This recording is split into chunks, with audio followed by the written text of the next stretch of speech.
I wanted to start out by saying that thank you to Kathy and Tom for inviting me here and for putting on this great symposium, which has been really exciting and interesting. And then to remind you that some of the biggest challenges that face us today as a world are antibiotic resistance, emerging infectious diseases, the health of our planet, and from my perspective, these are all actually problems that involve evolution and evolution of microbial communities. But I'm not going to talk about the scary statistics that lead to the applied aspects of the work that I'm doing because that's not the focus of the Allen Foundation as I understand it. So they like to focus on the basic research, not the translational side. And I have to say that when Tom told me that, to just put aside the translational part for now and focus on the science, it was one of the most freeing experiences of my scientific career. It's really fun.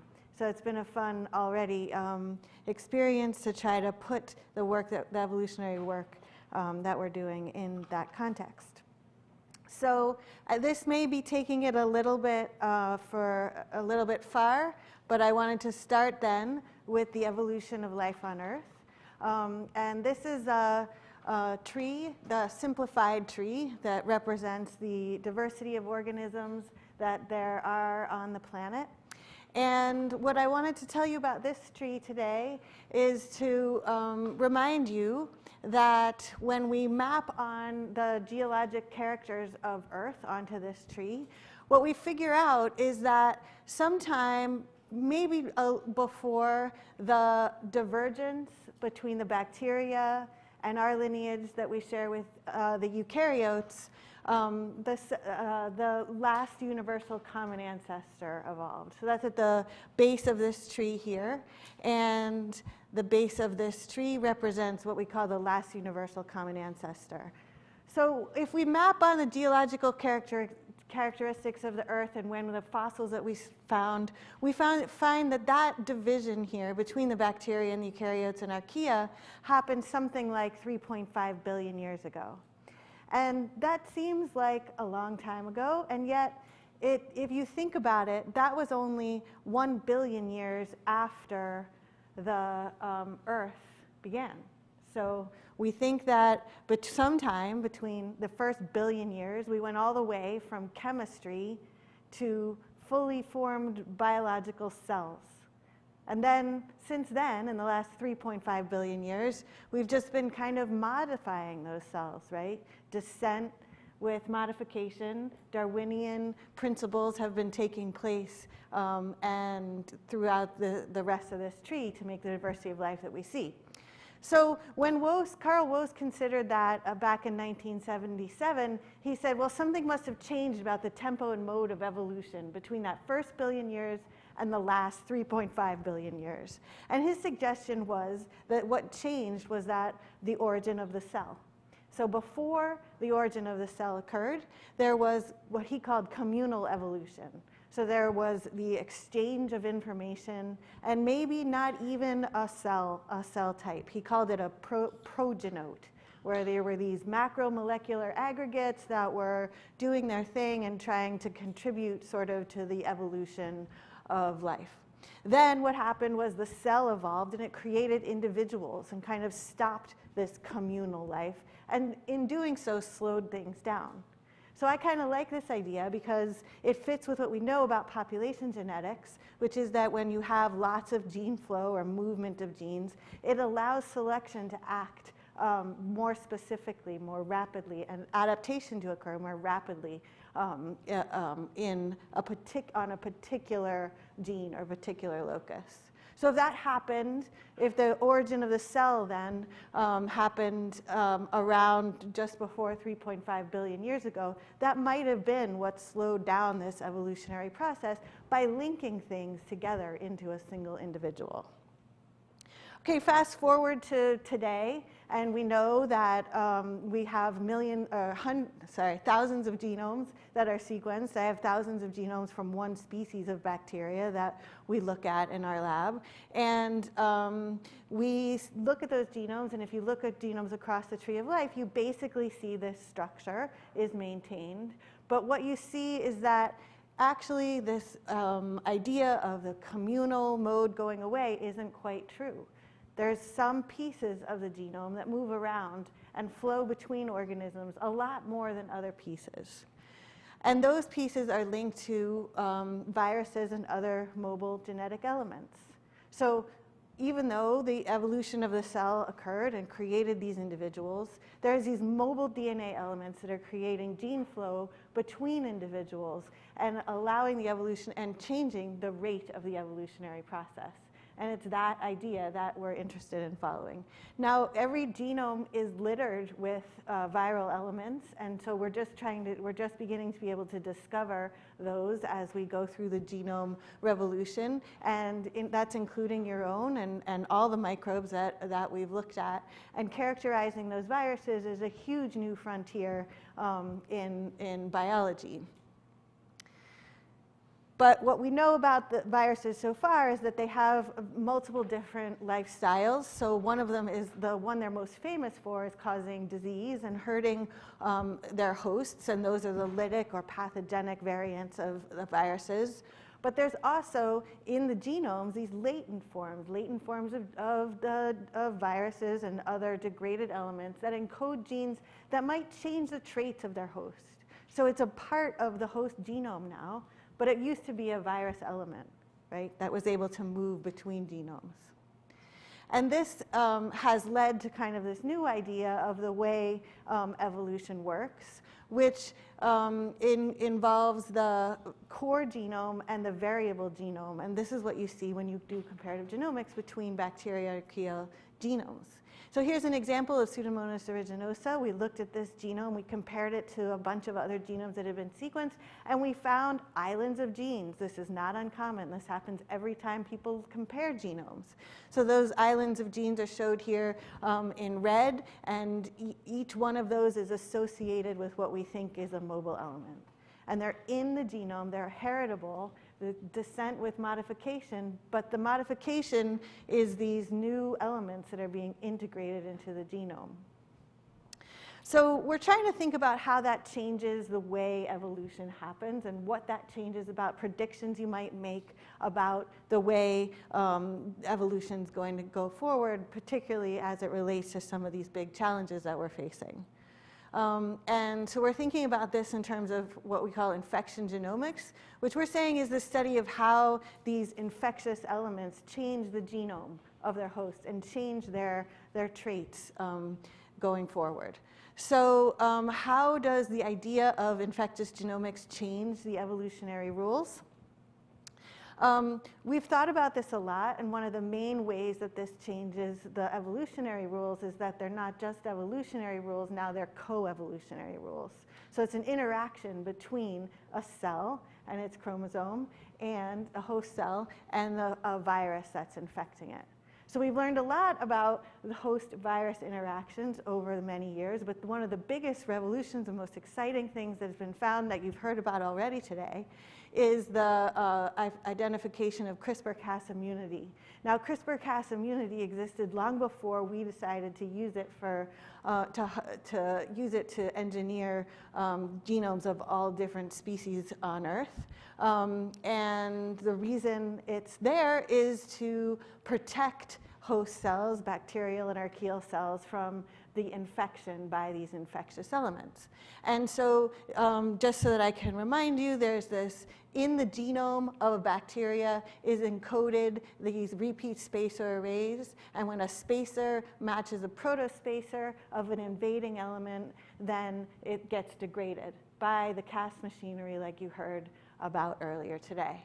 So this is cool because it encodes right there in the genome in a heritable way, adaptive immunity in a heritable form that is then, that we can read the history of from the beginning to the end of those interactions.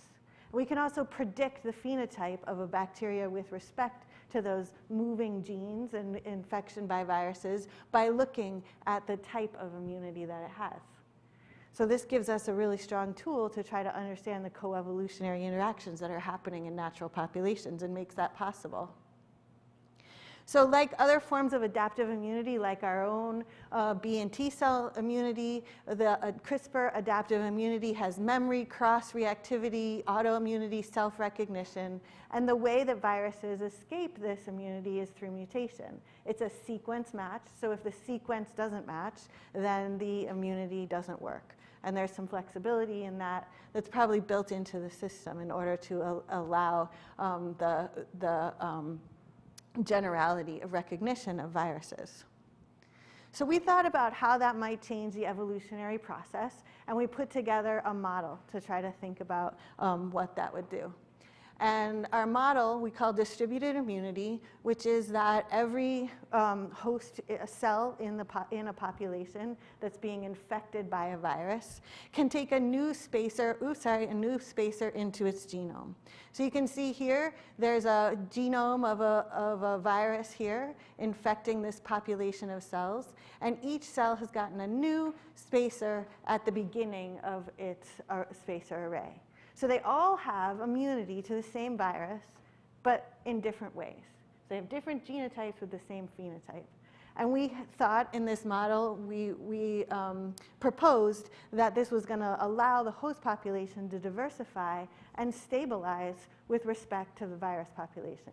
Because now when the virus gets an escape mutation, it can only infect a subset of the population that it's in, where its protospacer has been mutated to no longer match the spacer. So we ran this simulation, our model through simulations, and we found what happened was that when we were able to evolve distributed immunity in the host population, we saw that the host density increased, host diversity increased, and virus density decreased to the point where it actually made the viruses sometimes go extinct.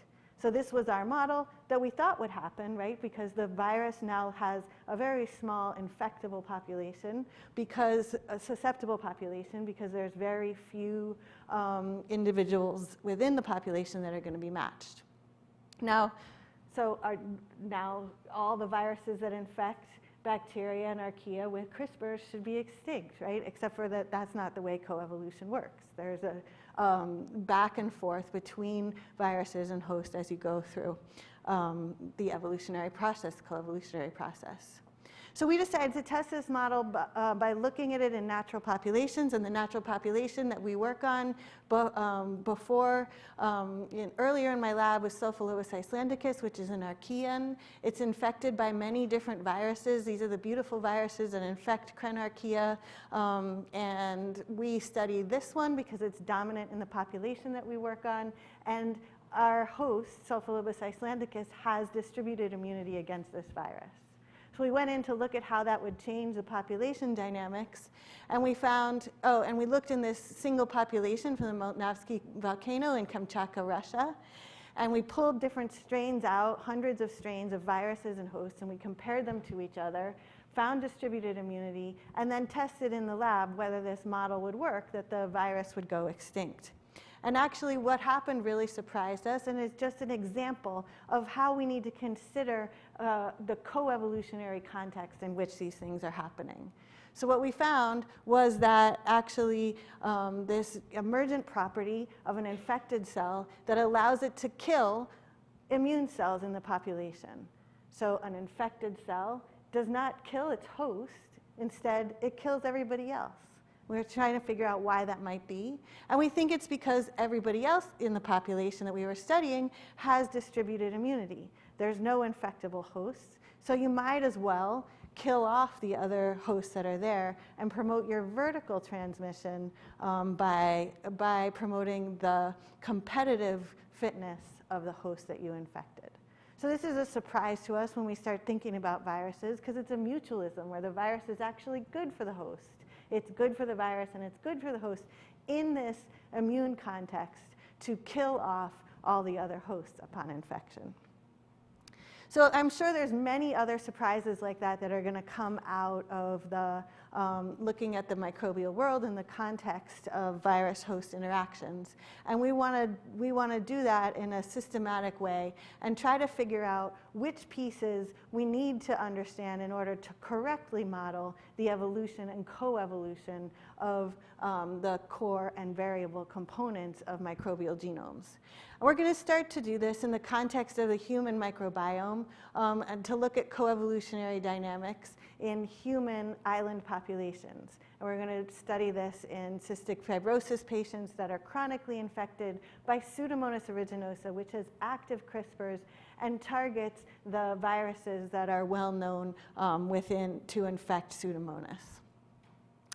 And so we're doing this in collaboration. This is what's funded by the Allen Foundation going forward, and we're doing it in collaboration with 3 different researchers. George O'Toole, who's a clinical microbiologist who's giving us access to the human samples so we can sequence populations of Pseudomonas aeruginosa as it evolves in real time with its viruses over time and space between humans. And we've set up a collaboration with Mercedes Pascal, who's used to thinking about immunity and pathogen coevolution, and then Zoe Rapti, who's a modeler of disease ecology.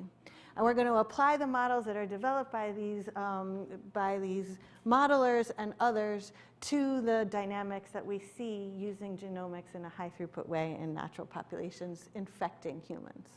And we're doing this all in the context of this new theme that we've started at the Institute for Genomic Biology, which I think really allows us to do this kind of research. This is interdisciplinary research. We're finally bringing together ecology and evolution with microbiology and medicine in a way that makes a lot of sense for understanding the evolution of infectious disease. To do this, we need the people that know about the ecology and evolutionary principles, and so we've put together a team that focuses on that in order to analyze our data with us and look at how, whether we can predict this new form of evolution.